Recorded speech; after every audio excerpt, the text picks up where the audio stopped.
الحمد لله رب العالمين والصلاة والسلام على نبينا محمد وعلى آله وصحبه أجمعين أما بعد Бүгінгі вағызымызда бәрәкәт турында сөйләп кетербез. Бәрәкәт дегенде безнең ул аңлашыла берәр безгә кирәкле булган берәр хәерле нәрсәнең һәр вакытта булып торуы һәм дәвамлы булуы. Аңа инде тормыштан да бик күп мисаллар китереп була. Мәсәлән, кешенең малы диегеме, хезмәт хакы, акчасы инде әз генә булса да, ул аңа шушы айын үтәргә инде, мәсәлән, бер айга хезмәт хакы бирәләр, шушы айын инде бөтен нәрсәне җитәргә мөмкин. Ашарына да, эшеренә дә, кием алырга да, утына, газына да түләргә. Ләкин күпмедер кайбер кеше алырга мөмкин күп хезмәт хакы, күп акча керергә мөмкин, айлык керемне. Әмма ләкин ул җитмәскә мөмкин, чыгып китәргә мөмкин. Ең кирәкле нәрсәләргә. Менә моннан күренелә бәрәкәте, әз генә хезмәт хакы алса да кешенең, ул аның бәрәкәтле җитә бөтен нәрсәсенә. Икенче кешегә карасак, күп кенә хезмәт хакы алса да, күп акча керсә дә инде, ул аның бәрәкәтсез чыгып китә. Ул аны җиткерә алмый. Һәм инде әле ул гына түгел, әҗәтләргә керә башлый, кредит ала башлый, нәү күрсәтә шушы малында инде бәрәкәт юклыгы турында. Икенче мисал китереп була, мәсәлән, бер кеше бер машина ала да, ул машина белән озак еллар буе ватылмыйча, юл һәлакәтләренә очрамыйча йөри.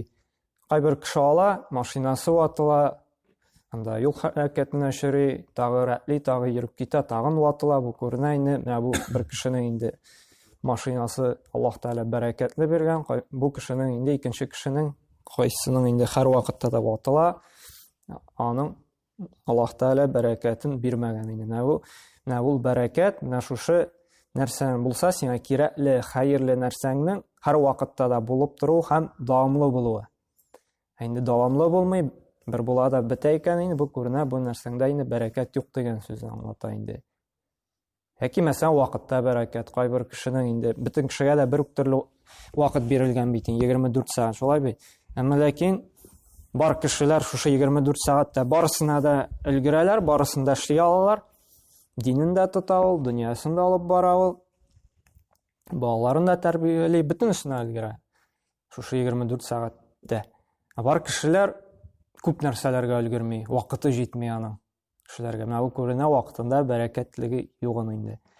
Һәм шуңа күрә менә бу бәрәкәт безнең бөтен нәрсәдә чагылыш таба. Безнең гыйлемебездә дә бәрәкәт чагылыш таба. Гамәлебездә дә, вакытыбызда да, малыбызда да, гаиләбездә дә, балаларыбызда да. Һәм шуңа күрә менә шушы бәрәкәт булсын өчен инде без тырышырга тиешбез, аның сәбәпләрен күрергә. Бу бөтен санап киткән нәрсәләрдә Аллаһ Тәгалә безгә бәрәкәт бирсен өчен без нишләргә тиешбез? Иң беренче инде тақвалы булырга тиешбез. Аллаһ Субханаһу ва Тәгаләгә караганда. Моңарча әйтергә оныттым. Иң зур бәрәкәткә ия булганнарны карасак, Пәйгамбәр саллаллаһу алейһи. Шулай бит? Пәйгамбәр саллаллаһу карасак, ул нинди бәрәкәтле. Ул нәрсәгә тотынмасын. Мәсәлән, анда күрәбез бит инде теге бер нәрсә ашарга пешерәләр икән сахабалар белән. Анда бер сарык 300 кешегә җитә, мәсәлән, бәрәкәтле. Пәйгамбәр саллаллаһу анда бер хайванны сава башласа, кәҗәнеме, аның сөте инде бик күп кешегә җитә. Күренә, Пәйгамбәр саллаллаһу Аллаһ Тәгалә шундый күп бәрәкәт бирә. Һәм сахабаларга да бәрәкәт бирә. Менә карасак аларны Пәйгамбәр саллаллаһу сахабаларга аларның тормышына, аларның вакытында да бәрәкәт булды, малларында да бәрәкәт булды. Һәм Аллаһ Тәгалә биргән бәрәкәтне хәзер дә тоябыз. Пәйгамбәр саллаллаһу ирештергән гыйлемне без әле дә өйрәнеп бетә алмыйбыз. Әле дә өйрәнәбез. Күпме безгә мирас калдырды. Менә бу күрсәтә бәрәкәтлеге турында. Һәм менә шушы бәрәкәтне булдырыр өчен иң беренче сәбәп нәрсә дидек? Ул тақвалык дидек. Тақвалык нәрсә ул? Кыскача гына инде әйткәндә, Аллаһ Тәгаләнең әҗир савабын өмет итеп изге амәлләр кылу һәм шулай Аллаһ Тәгаләнең газабыннан куркып, гынаһлардан тыелу. Менә бу кыскача тақвалыкның инде русча әйтсәк терминологиясы инде. Нәрсә ул тақвалык дигәндә? Ул Аллаһтан әҗир савап өмет итеп инде изге амәл кылу һәм Аллаһ Тәгаләдән куркып инде, аның газабыннан куркып, гөнаһлардан тыелу. Бу була тақвалык. Бу тақвалык безнең төп сәбәп булып тора, Аллаһ Тәгалә безгә бәрәкәт бирсен өчен. Бөтен нәрсәгә дә инде. Санап киттек бит инде. Вакытка, гамәлгә, малга, балаларга, гомумән безнең тормышыбызга, бөтен нәрсәгә.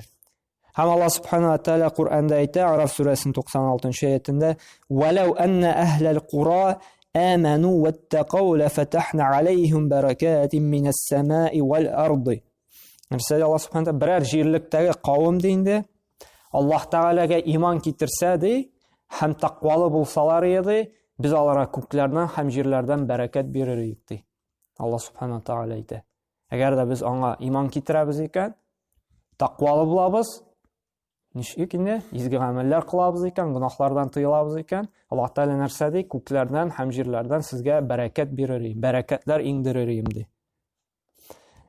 Һәм икенчесе дуга кылу. Без Аллаһ Тәгаләдән сорарга тиешбез. Эй Раббым Алла, вакытымда, малымда, гамәлләремдә, гыйлемнәремдә, ризыгымда бәрәкәт бирсәң дип. Һәм бик күп Пәйгамбәр саллаллаһу инде хадисләрендә чагылыш таба, Пәйгамбәр саллаллаһу дуга кылган Аллаһ Тәгаләгә бәрәкәт сорап инде. Мәсәлән, теге бер гаҗәйп әйбер күрә икән кардәшләрендә инде, ул һәр вакытта бәрәкәт сорый. Мәсәлән, Аллаһумма бәрик, эй Раббым, бәрәкәт бирсәң иде. Шушының нәрсәсенә, эй Раббым, мәсәлән, ризык бер кеше бирде икән, ул әйтә: Аллаһумма бәрик лана фиһи, эй Раббым Алла, шушы ризыкта инде безгә бәрәкәт бирсәң иде дип. Һәм берәр кеше теге яхшылык эшләсә инде, яхшылык кылса, без дә аңа шушы гамәлендә, шушы изгелегендә бәрәкәт теләргә тиешбез инде. Һәм шулай берәр кеше инде ризык ашатса, Пәйгамбәр саллаллаһу инде Муслим җыентында килә торган сахих хадисендә әйтә: Аллаһумма бәрик ләһум фима разақатахум ди. И Раббым Алла, нәрсәне безгә ризыкландырдылар, безне ашаттылар, шунда бәрәкәт кылсаң иде дип инде. Һәм шушы бик күп хадисләрдән инде, менә бу бер-икесен генә китердек инде. Күренә, хәтта Пәйгамбәр саллаллаһу да пәйгамбәр булып, Раббыбыз Аллаһтан сораган бәрәкәт. Һәм бу безгә дә үрнәк күрсәтә, һәрбер эшебездә, һәрбер гамәлебездә Аллаһ Тәгаләдән бәрәкәт сорарга тиешбез инде. Һәм шулай тагын безнең нәрсә бәрәкәт бирә? Ул шушы Аллаһ Тәгалә биргән малны, акчабызны Аллаһ юлында сарыф итү инде. Бу шулай безнең малыбызга бәрәкәт бирә. Һәм Аллаһ Субханаһу ва Тәгалә Саба сүрәсенең 39-нчы аятында әйтә: "Ва ма анфактум мин шайин фахуа юхлифух" ди. Нәрсәне ди? Аллаһ Тәгалә юлында инде сарыф иттегез ди. Аллаһ Субханаһу ва Тәгалә сезгә ди яхшылык белән тагын да хәерлесен өстәп кайтарыр ди. Ва хуа хайру разиқин ди. Һәм ди ул иң хәерле ризыкландыручы ди. Һәм Пәйгамбәр саллаллаһу Муслим җыентында килә торган сахих хадисендә әйтә: "Ма нақасат садақату минал мал" ди. Һәм ди садақа ди, малны инде шушы садақа итеп бирү име, Аллаһ юлында сарыф итү малны киметми ди. Бу галимнәр шушы хадистән әйттеләр, садақа шушы малны Аллаһ юлында сарыф итү ди, ул малны киметми, киресенчә нәрсә ди? Бәрәкәтен бирәчәк ди. Киресенчә аңа икеләтеп кайтарачак ди Аллаһ Субханаһу ва Тәгалә. Һәм шулай Бухари җыентында килә торган кутси хадистә әйтә: "Я ибн Адам" ди, ягъни Пәйгамбәр саллаллаһу алейһи Аллаһ Тәгалә әйтә кутси хадистә: "И адам баласы ди, анфиқ унфиқ алей." Аллаһ юлында ди шушы инфак кылды, садақа кылды, малыңны ди бирде, унфиқ алейк. Мин дә сиңа ди бирермен ди. Бу малны Аллаһ юлында сарыф итү, шушы малыбызга Аллаһ Тәгалә бәрәкәт бирә икән. Бу өченче сәбәп булып тора безнең. Һәм шулай ук икенче сәбәп, өченче сәбәп булды ишене. Дүртенче сәбәп, бу эшебездә, муамәләттә, сәүдәбездә ялганламау. Ягъни дөрес итеп, алдаламыйча, зулым китермичә эшләү. Бу бигрәк тә сәүдә эшенә кагыла. Чөнки сәүдә эшендә инде алдалаулар күп. Шулай бит, кеше начар, бузык нәрсәне яхшыртып, күпертеп инде сатып җибәрә.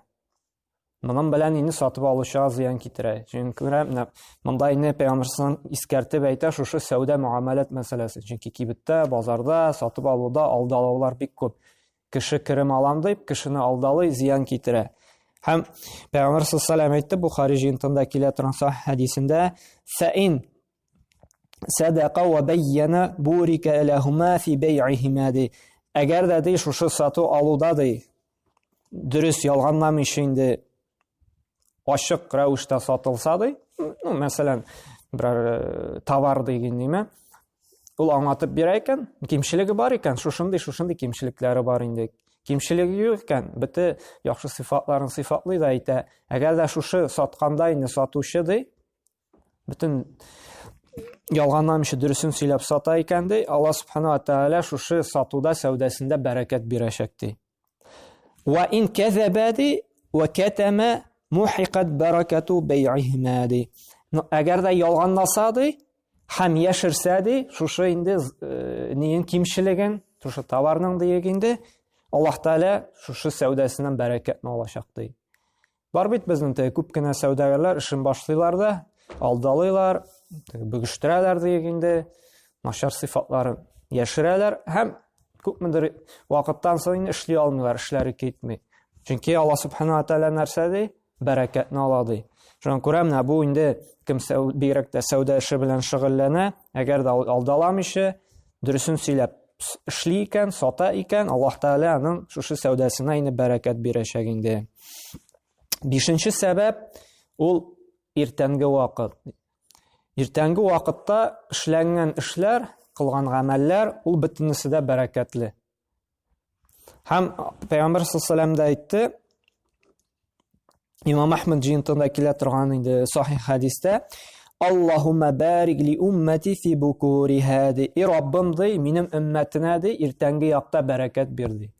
Безнең иртәнге якта эшләнгән эшләребез бөтенесе дә бәрәкәтле. Аңа күрә берәр бик мөһим эшләребез бар икән инде, дөнья белән бәйлеме, ахират белән бәйлеме. Әгәр дә шушы эшебездә бәрәкәт телибез икән, без моны иртәнге вакытта эшләргә тиешбез. Чөнки монда бәрәкәт ята. Һәм монда тормышта да инде теге бик күп мисаллар күп. Пәйгамбәр саллаллаһу мәсәлән инде берәр эше белән анда, берәр сәүдәсе беләнме, яки берәр теге көрәшкәме анда берәр кешеләрне җибәрә икән, һәр вакытта да теге иртәнге вакытта җибәрә торган булган инде. Шулай инде сахабалар да инде гамәлләрен шушы иртәнге вакытта эшли торган булалар инде. Һәм шулай ук ничәнче сәбәп, безнең 6нчы сәбәп инде ризыкта бәрәкәт телибез икән, без ризыкны инде тулысынча ашап бетерергә тиешбез. Чөнки Пәйгамбәр саллаллаһу әйтте, ризыкның теге бәрәкәтен кая икәнен белмибез ди, шуңа күрә теге тулысынча ризыкны ашап бетерергә кирәк ди. Пәйгамбәр саллаллаһу шушы Муслим җыентында килгән сахih хәдисендә әйтте. Җабир радиллаһу анһу әйтә, Пәйгамбәр саллаллаһу ди, أمر رسول الله صلى الله عليه وسلم بلعق أصابع وصحفتي وقال إنكم لا تدرون في أي طعامكم بركة دي. Peygamber sallallahu emir etdi di, aşağı bitirgəşdi indi, tugusынча ризыкны ашап битергә, һәм бит инде элек кашыклар белән ашаманнар, кул белән ашаганнар.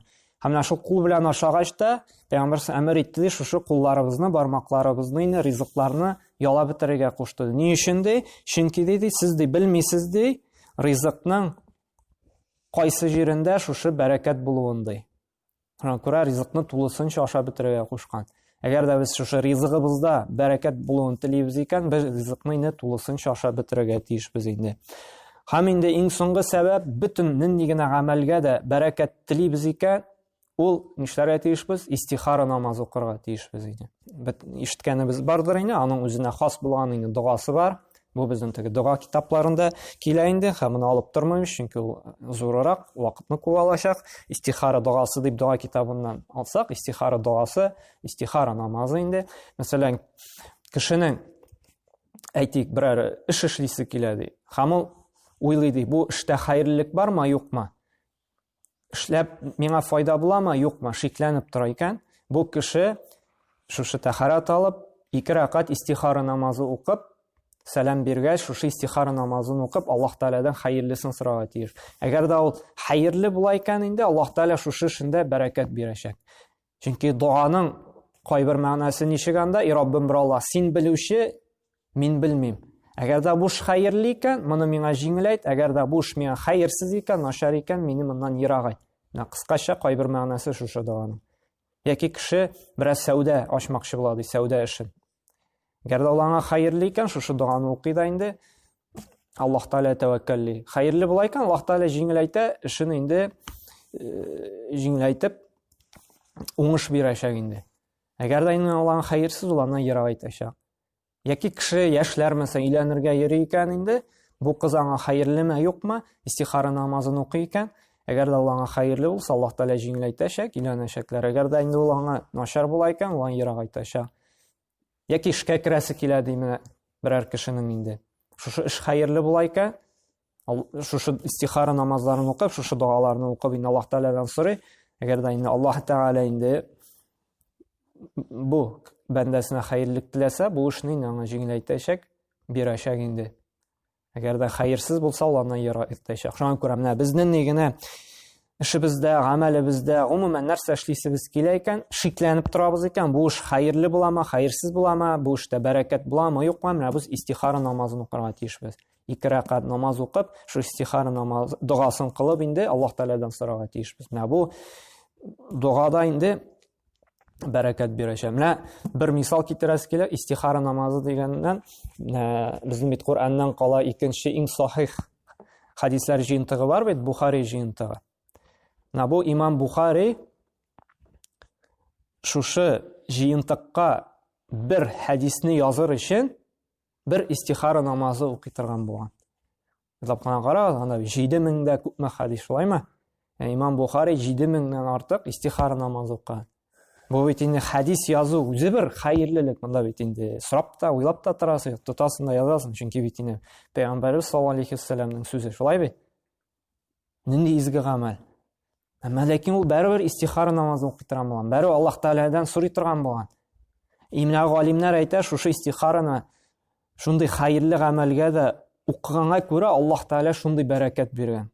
Чөнки бит Кураннан кала икенче китап мусульманнарның, нинди китап? Ул Бухари китабы, сахих хадис җыентыгы. Хәзерге көнгә хәтлектә Кураннан кала без аны укыйбыз, без аңа кайтабыз.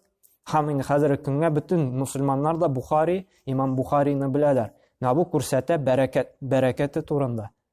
Менә шушы истихара намазын укып, нинди бәрәкәт биргән. Ничә гасырлар буе шушы китап хәзергә килә, хәзерге көнгә саклана, хәзерге көнгә аның исемен әйтәләр, Имам Бухари һәм рахимахулла дип, Аллаһ Тәгалә рәхимле булсын дип аңа дуа кылалар.